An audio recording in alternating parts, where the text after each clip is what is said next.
Telugu digital media network లో political కేటగిరీలో number 1 కేవలం 72 గంటల్లో 1,50,00,000 వ్యూస్ పైగా పాపులర్ టీవీ నెట్వర్క్. నమస్తే, వెల్కమ్ టు తెలుగు బావుటి. ప్రస్తుతం మనతో పాటు ఉన్నారు హైకోర్టు ప్రముఖ అడ్వకేట్ హరిబాబు గారు ఉన్నారు. సార్ నమస్తే. నమస్తే సార్, ఏపీ విషయానికి వస్తే ఏపీలో ముఖ్యంగా పోస్టల్ బ్యాలెట్ ఓట్లు అయిపోయిన పరిస్థితి. సో ఏపీ ఎన్నికల తర్వాత ఏపీలో ఎవరు ముఖ్యమంత్రిగా ఉంటారు, అదేవిధంగా కేంద్రంలో ఎవరు ప్రధానమంత్రిగా ఉంటారు, దీని మీద మీ అనాలిసిస్ ఏంటి? నందు, నువ్వు మొత్తం ఇప్పుడు 3 క్వశ్చన్స్ వేసావు. ఒకటి, పోస్టల్ బ్యాలెట్స్లో ఎవరికి మెజారిటీ వస్తున్నది, దాని అర్థం ఏమిటి, దాన్ని ఎలా ఇంటర్ప్రిట్ చేయాలి, ఏమైనా అర్థం చేసుకోవాలనేది ఒక ప్రశ్న. అవును. ఆంధ్రాలో ముఖ్యమంత్రి ఎవరవుతారు, కేంద్రంలో ప్రధానమంత్రి ఎవరవుతారు, మొత్తం 3 ప్రశ్నలు. పోస్టల్ బ్యాలెట్స్ విషయంలో గతంలో వాళ్ళ దగ్గరికి పోయి ఓట్లు కొనుక్కునే అవకాశం ఉండేది. వాళ్ళే పర్సనల్గా హ్యాండ్ ఓవర్ చేసేవాళ్ళు. మనం దాన్ని ఫిలప్ చేసి మనం తీసుకెళ్ళి ఆ బాక్స్లో వేసేవాళ్ళం. ఇప్పుడు ఆ సిస్టమ్ తీసేసి అది ఎవరి చేతికి ఇవ్వటం కుదరదు. ఆ డిజిగ్నేటెడ్ ప్లేసెస్లో వాళ్ళే ఆ బాక్స్లో వేసేయాలి ఎంప్లాయీస్. అందువల్ల ఈ పోస్టల్ బ్యాలెట్స్ని కొనుక్కునే అవకాశాలు కొంతవరకు తగ్గినాయి అని అనుకోవచ్చు. అందువల్ల పోస్టల్ బ్యాలెట్స్లో వచ్చినటువంటి ఫలితాలు ఏవైతే ఉంటాయో అవి మనం ఏమనుకోవాలి అంటే చదువుకున్న వాళ్ళ అభిప్రాయం అని అర్థం చేసుకోవాలి. అట్లాగే ఏంటంటే చదువుకున్న వాళ్ళ అభిప్రాయం అంటే మరి వాళ్ళల్లో కూడా ఎక్కువగా మరి ఏ సమాజానికి చెందిన వాళ్ళు ఉన్నారు అనే దానికి కూడా, సామాజిక వర్గానికి ఉన్నారు అనేది మళ్ళీ అది డిఫరెంట్ మ్యాటర్. ఏదైనా ఒకటి వాళ్ళ ఎడ్యుకేటెడ్ పర్సన్స్ యొక్క ఒపీనియన్ ఏమిటి అంటే పోస్టల్ బ్యాలెట్ ద్వారా తెలుస్తుంది. మనకి భగవద్గీతలో ఏం చెప్పాడు? యద్యద్ ఆచరతి శ్రేష్ఠ తత్తదేవేతరో జన. అంటే శ్రేష్ఠులు దేనిని ఆచరిస్తారో ఇతరులు కూడా దానిని అనుకరిస్తారు అని చెప్పాడు. అందువల్ల పోస్టల్ బ్యాలెట్స్లో వచ్చిన ఫలితాలు మొత్తం ఎన్నికల తర్వాత వాటిని ప్రతిబింబిస్తాయి అనటంలో సందేహం లేదు. అంటే పోస్టల్ బ్యాలెట్ ఇది సిద్ధాంతం ప్రకారం, కానీ మరి వాళ్ళ సమాజం సిద్ధాంతం ప్రకారంగా ఉంది అంటే ఇవాళ అనేక ప్రేరకాలు పనిచేస్తున్నాయి ఎలక్షన్స్లో. డబ్బు, మద్యం, కులం, మతం, అనేక రకాలైనటువంటి ప్రలోభాలు ఇవాళ ఎన్నికల్లో పనిచేస్తూ ఉన్నాయి. అందువల్ల ఏంటంటే పోస్టల్ బ్యాలెట్స్లో మొన్న తెలంగాణ ఎన్నికల్లో అదే జరిగింది. పోస్టల్ బ్యాలెట్స్లో కాంగ్రెస్కి మెజారిటీ వస్తున్నది, ఫైనల్ రిజల్ట్స్లో కూడా అంతే జరిగింది. కానీ నా అభిప్రాయం ప్రకారం ఏంటంటే అది ప్రామాణికం కాదు. సామాన్య ప్రజల అభిప్రాయం ఎట్లా ఉంది అనేది, ఎందుకంటే సమస్యలు వేరు. అవును, చదువుకున్నవాడి సమస్యలు వేరు, ఉద్యోగం వచ్చినవాడి సమస్యలు వేరు, చదువు రానివాడిది, ఉద్యోగం లేనివాడిది, కూలీ నాలి బ్రతుకులతోటి లేకపోతే ఇచ్చే పెన్షన్లతో బ్రతికే వాళ్ళ బ్రతుకులు వేరు. వాళ్ళ సంఖ్య ఎక్కువ.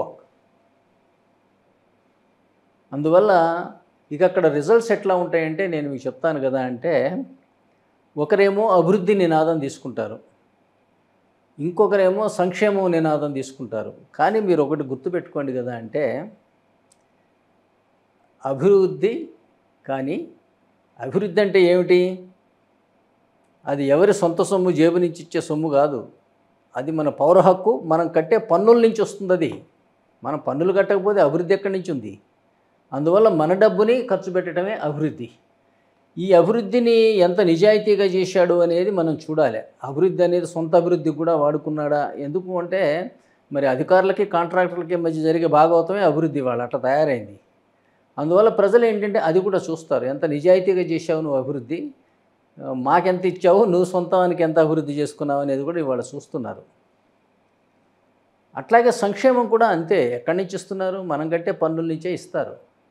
కాకపోతే ఏంటంటే అధికారులు కాంట్రాక్టర్ల బదులు ప్రజలకు కూడా పంచుతున్నారు కాబట్టి దాన్ని ప్రజలు తప్పుపట్టరు. ఇవాళ సంక్షేమ పథకాలు అనేది తప్పనిసరిగా ఎన్నికల్లో ప్రభావం చూపిస్తాయి అనేది నా నమ్మకం.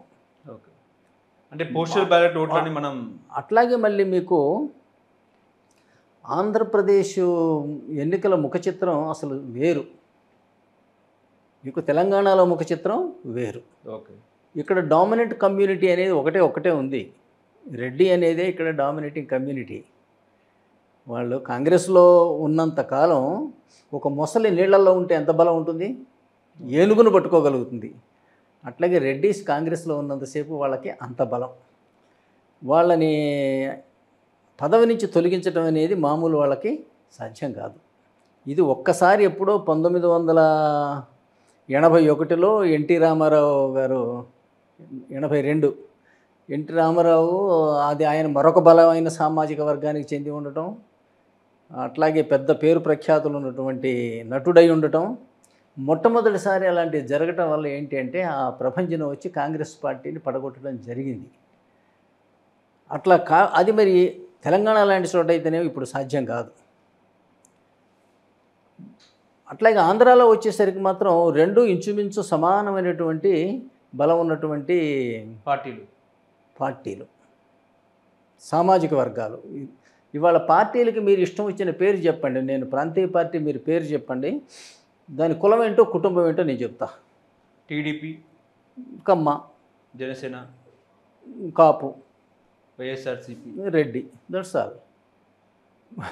అట్లాగంటే ఇక్కడ టీఆర్ఎస్ అంటే వెలమ ఆర్ కేసీఆర్ కుటుంబం. ఇట్లా ఏంటంటే మనం ఈ ప్రాంతీయ పార్టీలకి కులము కుటుంబం ఉండి తీరుతాయి అన్నమాట. అందువల్ల వాటి ప్రభావం ఉండదా అంటే ఉంటాయి. అక్కడ చూసినట్టయితే ఏమవుతుందంటే మీకు టీడీపీను వైఎస్ఆర్సీపీ రెండు ప్రాంతీయ పార్టీలే, రెండు బలమైన సామాజిక వర్గాల్ని రిప్రజెంట్ చేస్తూ ఉన్నాయి. ఇక జనాన్ని ఎవరు ఆకర్షిస్తారు అనేది ఇందులో మనం ఆలోచించవలసిన విషయం. ఆ తర్వాత ఇక థర్డ్ ప్లేస్లో బలమైన సామాజిక వర్గం అక్కడ కాపులు కూడా రాజకీయ అధికారం కోసం పోటీ పడదామని అనేక మంది ఆ సామాజిక వర్గం నుంచి పెద్దలు ప్రయత్నం చేశారు. ఒక పోలీస్ బాసు డీజీపీగా చేసి రిటైర్ అయిన ఆయన ఒకడు పెట్టే ప్రయత్నం చేశారు.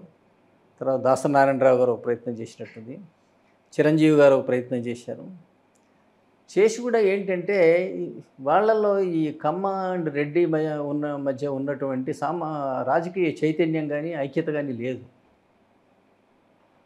దాంతో ఆ ప్రయత్నాలన్నీ విఫలమైనాయి. కానీ రాజకీయ భావనలు ఆలోచనలు వాళ్ళకి లేవంటే ఉన్నాయి. ఎందుకంటే నెక్స్ట్ ఉన్నది వాళ్ళే. ఆర్గనైజ్డ్గా ఉంటే బహుశా ఏదో ఒక రోజు అధికారంలోకి వస్తారు కూడా. వాళ్ళు ఎటేపు ఉన్నారు అనేది ఇంపార్టెంట్. ఇప్పుడు అట్లాగే మిగతా సామాజిక వర్గాలంటే పూర్ ఉన్నారు అంటే ఇవాళ ఎక్కువ భాగం డబ్బుకు అంతో ఇంతో ప్రభావితం అవుతారు. మొత్తం 100% ప్రభావితం అవుతారని నేను అన్నాను.